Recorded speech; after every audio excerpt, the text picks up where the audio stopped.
تو اس موقع پر قرآن کی ایک آیت نازل ہوئی، اور وہ آیت یہ ہے کہ وَلِيَعْلَمَ الَّذِينَ نَافَقُوا وَقِيلَ لَهُمْ تَعَالَوْا قاتلوا في سبيل الله قاتلوا في سبيل الله أو ادفعوا قالوا لو نعلم قتالا لاتبعناكم هم للكفر يومئذ أقرب منهم للإيمان يقولون بأفواههم ما ليس في قلوبهم والله أعلم بما يكتمون. تو اس موقع پر جو ہے یہ آیت جو ہے وہ نازل ہوئی، اور اس آیت میں ان لوگوں کی سرکوبی کی گئی، اور اس موقع پر اللہ تعالیٰ نے یہ کہا کہ اور منافقوں کو بھی معلوم کر لے، اور جب ان سے کہا گیا آؤ اللہ کے راستے میں جنگ کرو، قافلوں کو حملہ کرنے سے روکو، تو کہنے لگے اگر ہم کو لڑائی کی خبر ہوتی تو ہم ضرور تمہارے ساتھ رہتے. یہ اس دن ایمان کی نسبت کفر سے زیادہ قریب تھے، منہ سے وہ باتیں کہتے تھے جو ان کے دل میں نہیں، اور جو کچھ یہ چھپاتے ہیں اللہ تعالیٰ ان سے خوب واقف ہے. تو اللہ تعالیٰ نے یہاں پر صحیح معنوں میں منافقین کا جو راز جو تھا وہ مسلمانوں کے سامنے کھول دیا. تو اس طرح یہ بدبخت آدمی 300 لوگوں کو لے کر تقریباً احد کے میدان سے ذرا سا پہلے یہ واپس چلا گیا، اور 1,000 کے قریب مسلمانوں کا لشکر جو تھا وہ اس موقع پر جو ہے وہ باقی رہ گیا.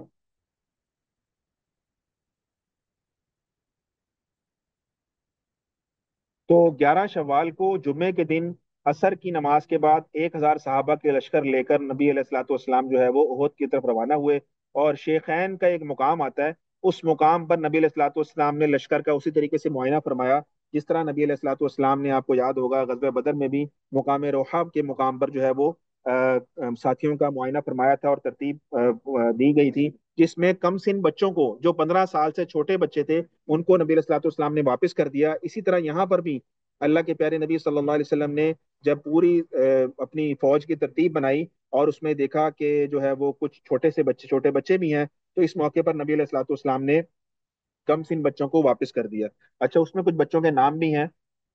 یہ وہ صحابہ تھے جو کہ لڑنا چاہتے تھے، اللہ کے راستے میں قتال کرنا چاہتے تھے، شہید ہونا چاہتے تھے. اس میں ایک عبداللہ بن عمر رضی اللہ تعالیٰ عنہ بھی ہیں. یہ بدر کے موقع پر بھی نبی علیہ السلام نے ان کو واپس کر دیا تھا، اس موقع پر بھی نبی علیہ الصلوۃ والسلام نے ان کو واپس کر دیا تھا، لیکن اگلے سال اس موقع پر بدر کے موقع پر ان کی عمر غالباً 13 سال تھی، اس موقع پر 14 سال تھی، اور خندق کے موقع پر 15 یا 16 سال تھی. تو خندق کے موقع پر انہوں نے پارٹیسپیٹ کیا تھا، لیکن ان دونوں جنگ میں نبی علیہ الصلوۃ والسلام نے کم عمر ہونے کی وجہ سے ان کو واپس کر دیا تھا. اسی طرح سمرہ بن جندب، اسامہ بن زید، زید بن ثابت، ابو سعید خدری، زید بن ارقم اور برا بن عازب، یہ وہ کم عمر صحابہ تھے، مشہور صحابہ میں سے، کہ جن کو جو ہے وہ نبی علیہ الصلوۃ والسلام اس موقع پر جو ہے وہ جنہوں نے اپنے آپ کو پیش کیا تھا. اچھا، اس میں دو ایسے لوگ تھے، دو ایسے خوش نصیب بچے تھے جن کو نبی علیہ الصلوۃ والسلام نے جنگ میں جانے کی اجازت دے دی تھی. وہ کون تھے؟ ان میں ایک کا نام ہے رافع بن خدیج. رافع بن خدیج کیا تھے کہ جب صفیں بن رہی تھی نا، اب آپ ان کا جذبہ دیکھیں کیا تھا. جب صفیں بن رہی تھی نا تو یہ پاؤں کے انگوٹھوں کے بل کھڑے ہو گئے، اپنا قد اونچا ظاہر کرنے کے لیے پاؤں کے انگوٹھوں کے بل کھڑے ہو گئے، اور انہوں نے جو ہے وہ یہ پریٹینڈ کرنے کی کوشش کی کہ یہ بڑے بڑے لوگوں میں سے ہیں، دراز قامت ہیں. بہرحال نبی علیہ الصلوۃ والسلام نے ان کے چہرے کی طرف دیکھا تو آپ مسکرا دیے، اور آپ نے ان کو جنگ میں جانے کی اجازت دے دی، اور ان کے بارے میں یہ بھی فرمایا کہ یہ بڑے اچھے تیر انداز ہے. یہ بچہ جو ہے یہ بہت اچھا تیر انداز ہے، یہ زبان رسالت سے وہ کلمہ ان کے بارے میں جو ہے نبی علیہ الصلوۃ والسلام نے ارشاد فرمایا. اچھا، جب ان کو اجازت مل گئی نا رافع کو، تو اس میں ایک نام آ رہا ہے بچے کا، سمرہ بن جندب. یہ سمرہ بن جندب نے کیا کیا؟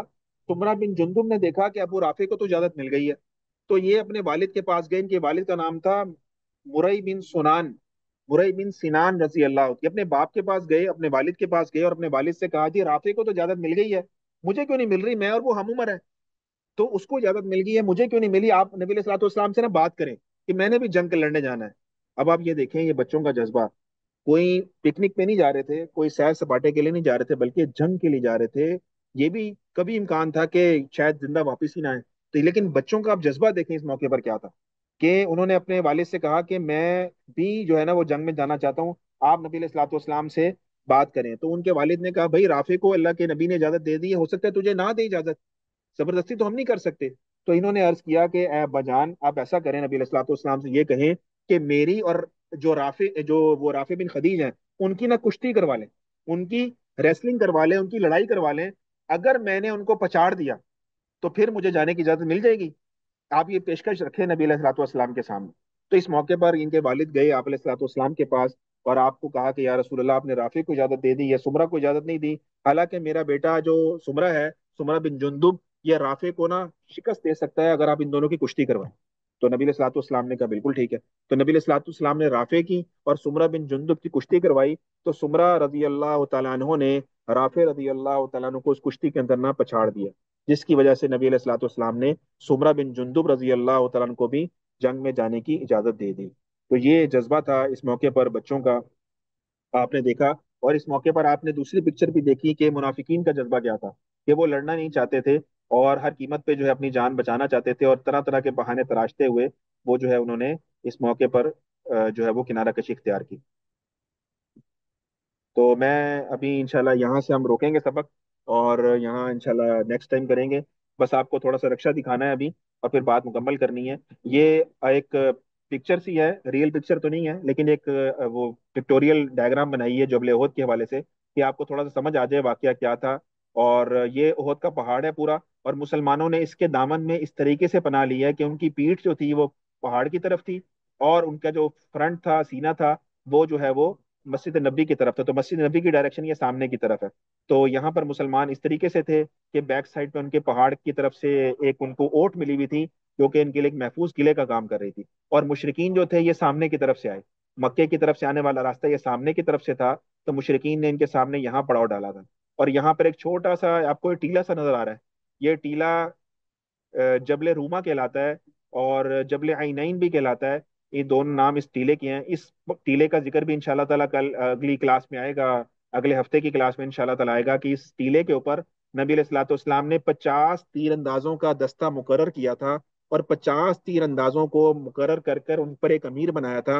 اور سعید بن جبیر رضی اللہ تعالیٰ کے امیر تھے، اور ان کے بارے میں نبی علیہ الصلوۃ والسلام نے کہا تھا کہ یہ 50 کے 50 لوگ اس ٹیلے پر کھڑے رہیں گے، جو تیر انداز ہوں گے، جو کہ مشرقین کے اوپر تیر برسائیں گے، اور کسی قیمت پر بھی یہ لوگ نیچے نہیں اتریں گے. ان کے بارے میں نبی علیہ الصلوۃ والسلام نے کیٹاگوریکلی بتایا تھا کہ اگر ہمیں فتح ہو یا شکست ہو، تم نے نیچے نہیں آنا. اگر تم یہ دیکھ لو کہ ہمیں فتح ہو گئی ہے اور ہم مال غنیمت اکٹھا کر رہے ہیں، تب بھی تم نے نیچے نہیں آنا. اگر تمہیں یہ پتہ لگ جائے کہ پرندے ہمارے سروں پر آ گئے اور ہماری بوٹیاں نوچ کے کھا رہے ہیں، تب بھی تم نے نہیں آنا نیچے، کسی قیمت پر نیچے نہیں آنا. لیکن یہی معاملہ ہوا کہ ان میں سے 40 لوگ جو تھے وہ ٹیلا چھوڑ کر نیچے کی طرف آ گئے. جب انہوں نے دیکھا کہ مسلمان جنگ جیت گئے ہیں، تو مال غنیمت اکٹھا ہو رہا ہے، تو وہ سمجھے جنگ ختم ہو گئی ہے. تو وہ 40 لوگ جو ہے وہ نیچے کی طرف آ گئے، اور 10 لوگ جو تھے وہ ان کے جو امیر تھے سعید بن جبیر رضی اللہ تعالیٰ عنہ، ان وہ اور 10 ساتھی اور، یعنی نو نو وہ لوگ اور ایک ان کے امیر، تو 10 لوگ جو ہے اس پہاڑ پر ٹکے رہے، کھڑے رہے. اور انہوں نے کہا کہ آپ علیہ الصلوۃ والسلام کا حکم ہے، ہم نے نیچے نہیں آنا. تو وہ یہاں کھڑے رہے. اور اس لشکر کے اندر خالد بن ولید رضی اللہ تعالیٰ عنہ جو تھے وہ کفار کی طرف سے لڑ رہے تھے. تو انہوں نے کیا دیکھا کہ جب یہ جبل روما کے اوپر سے صحابہ نیچے آ گئے ہیں، تو انہوں نے پہاڑ کے پیچھے سے چکر لگایا، اور پہاڑ کے پیچھے سے چکر لگا کر انہوں نے جو ہے مسلمانوں پر حملہ کیا، اور جو ہے وہ مسلمانوں کو پھر ٹھیک ٹھاک جو ہے وہ نقصان پہنچا. اور 70 کے قریب جو مسلمان اس واقعے میں جو ہے وہ پھر شہید ہو گئے. تو انشاءاللہ یہ واقعے کی ڈیٹیل انشاءاللہ اگلی کلاس میں آئے گی، وہ آپ کے سامنے تفصیل سے رکھیں گے. اور یہ ساری بات ابھی اس میں کافی ڈیٹیل ہے، وہ انشاءاللہ تعالیٰ آپ کے سامنے یہ رکھی جائے گی. تو یہ وہ ٹیلا ہے. اور خالد بن ولید رضی اللہ تعالیٰ پہاڑ کے پیچھے سے اس طرف سے آئے ہیں، اور اس ٹیلے کے اوپر 10 لوگ تھے، پہلے ان کو شہید کیا، اور پھر آ کر مسلمان جو یہاں لڑ رہے تھے ان کو جو ہے وہ نقصان پہنچایا اس حوالے سے. تو یہ سارا واقعہ انشاءاللہ تعالیٰ جو ہے وہ آپ کے سامنے اگلی کلاس میں ہے. کسی بھائی کا سوال ہے تو وہ پوچھ سکتا ہے انشاءاللہ تعالیٰ، پھر ہم بات میری طرف سے مکمل ہو جائے. جی جی، یاد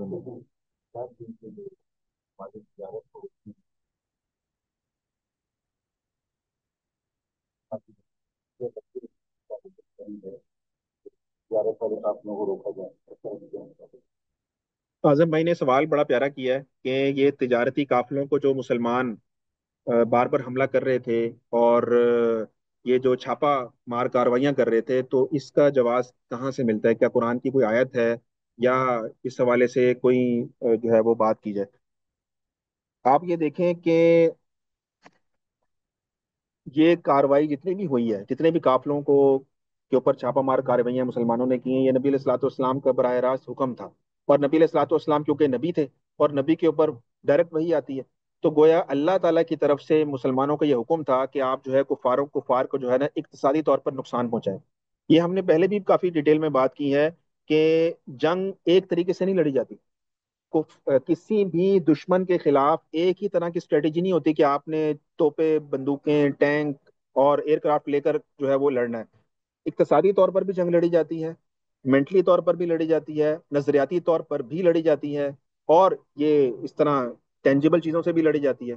تو جب جب دیکھ رہے تھے مسلمان اس موقع پر کہ کفار ان کے خلاف بھرپور تیاری کر رہے ہیں، وہ اسلحہ بھی خرید رہے ہیں، وہ اپنا جو مال تجارت ہے اس سے جو ہے وہ ایسے چیزیں اکٹھی کر رہے ہیں کہ کل کو ان کی پلاننگ ہے کہ مسلمانوں کو کوئی بڑی ضرب لگائی جائے. تو اس نہج پر پہنچنے سے پہلے کہ کفار اتنے طاقتور ہو جائیں معاشی اعتبار سے اور یہ عددی اعتبار سے یا اس مادی اعتبار سے اتنے طاقتور ہو جائیں کہ وہ مسلمانوں کے خلاف ایسی کاروائی کریں کہ مسلمان اس کو جو ہے وہ پھر سہ نہ سکے، اس سے پہلے پہلے اللہ تعالیٰ کی طرف سے نبی صلی اللہ علیہ وسلم کو یہ حکم آتا تھا کہ فلاں قافلہ فلاں جگہ سے جا رہا ہے، آپ اس قافلے کو پکڑ لیں. کیوں؟ کہ وہاں پر جو ہے وہ ان کا جو مال ہے اس سے وہ کچھ ایسا اسلحہ خریدنے جا رہے ہیں، ایسے مہلک ہتھیار خریدنے جا رہے ہیں جو کل کو آپ کے خلاف استعمال ہو سکتے ہیں. تو اس سے پہلے کہ وہ خریدیں ہتھیار اور اس کے بعد ہم ان کا مقابلہ کریں، آپ ان کو خریدنے سے پہلے ان کا کلا کما کر دیں. تو یہ بہت سارے ایسے محرکات تھے جس کی وجہ سے نبی صلی اللہ علیہ وسلم نے ایسی کاروائیاں کی ہیں. پھر یہ ایک طرفہ کی بات نہیں ہے، آپ دوسری طرف بھی دیکھیں کہ مکے کے اندر جب مسلمانوں کو ہجرت پر مجبور کیا گیا تو ان کا سارا مال لوٹ لیا گیا. تو کفار نے سب سے پہلے یہ کام تو کفار نے خود شروع کیا تھا کہ مسلمانوں کا مال لوٹتے تھے، مسلمانوں کو اقتصادی طور پر نقصان پہنچانے کی ہر طرح سے کوشش کیا کرتے تھے. تو یہ جو چھاپا مار کاروائیاں تھیں یہ پہلے کفار کی طرف سے شروع ہوئی تھیں، اور مسلمانوں نے ایز اے ڈیفینسو اپروچ رکھتے ہوئے اس کے بعد یہ کام شروع کیا. اور وہ بھی براہ راست اللہ کا حکم تھا جو کہ نبی علیہ الصلوۃ والسلام کو بطور وہی مل رہا تھا کہ آپ جو ہے ان علاقوں میں جائیں اور یہاں یہاں جا کر جو ہے وہ مسلمانوں کے قافلوں کو جو ہے وہ نقصان پہنچائے. پھر آپ ایک اور بات دیکھیں، آخری بات، جتنے بھی میں نے آپ کے سامنے غزوات رکھے ہیں یا سرائے رکھے ہیں جس میں مسلمانوں نے کفار کے مال کو لوٹنے کے لیے چھاپا مار کاروائیاں کی ہیں، وہ سارے کے سارے قافلے کہاں سے آ رہے تھے؟ مکے سے آ رہے تھے. کوئی ایک غزوہ، کوئی ایک سریہ مجھے آپ یہ بتا دیں کہ مسلمانوں نے قریش کے علاوہ کسی قافلے کا مال لوٹا ہو. اگر مسلمان مال لوٹنے کے اتنے دل دادا تھے، یا یہ اعتراض ہوتا ہے مستشرقین کی طرف سے کہ مسلمان تو لوگوں کا مال لوٹتے تھے، نعوذ باللہ ڈاکے مارا کرتے تھے، تو ان کا جواب ہم لوگ یہ دیتے ہیں کہ بھائی ڈاکہ جب کوئی ڈاکو مارتا ہے نا پھر وہ تمیز نہیں کرتا کہ یہ قافلہ مکے سے آ رہا ہے کہ مدینے سے آ رہا ہے کہ شام سے آ رہا ہے کہ عراق سے آ رہا ہے، یہ کس قبیلے کا ہے کس کا نہیں ہے. پھر یہ تمیز نہیں کرتا ڈاکو. ڈاکو تو ہر ایک کو روٹ لیتا ہے. لیکن مسلمانوں کی کیٹاگوری کے لیے جتنے غزوات میں نے آپ کے سامنے رکھے ہیں، جتنے سرایہ رکھے ہیں، اس میں مسلمانوں نے جتنوں کا بھی مال حاصل کرنے کے لیے ساری مووز کی ہیں، وہ ساری کی ساری وہ لوگ مال لے کر یا تو جا رہے تھے یا آ رہے تھے جو قریش سے تعلق رکھتے تھے، جو مکہ سے تعلق رکھتے تھے. کیوں؟ کہ اس لیے کہ مسلمانوں کو یہ اچھی طریقے سے اندازہ تھا کہ اگر مکے کے مشرقین کے پاس یہ اقتصادی طاقت آ گئی کہ مسلمانوں کو نقصان پہنچانے کے لیے ان کے اندر اتنا مادی چیزیں اکٹھی کر لیں، تو پھر یہ ڈائریکٹ ہم سے جنگ کریں گے اور ہمارا مقابلہ کریں گے. تو اس لیے مسلمانوں نے کیٹیگوریکلی صرف انہی قافلوں کو ٹارگٹ کیا. اس کے علاوہ ایک واقعہ پوری سیرت میں نہیں دکھا سکتے کہ مسلمانوں نے کسی بے گناہ کا مال لوٹا ہو یا کسی ایسی ایرے گہرے کا مال لوٹ لیا ہو. قطعاً ایسی بات نہیں ہے. تو میرا خیال ہے یہ جواب آپ کے پاس آ گیا ہوگا. تو اس میں انشاءاللہ مزید تفصیل انشاءاللہ اگلی کلاس میں رکھیں گے. دعا کر لیں. الحمد للہ رب العالمین، الحمد للہ رب العالمین، الحمد للہ رب العالمین. اللهم صل على سيدنا مولانا محمد وعلى ال سيدنا مولانا محمد وعلى اله وبارك وسلم. اللهم صل على محمد النبي الأمي وعلى آله وسلم تسليما. اللهم صل على محمد النبي الأمي وعلى آله وسلم تسليما.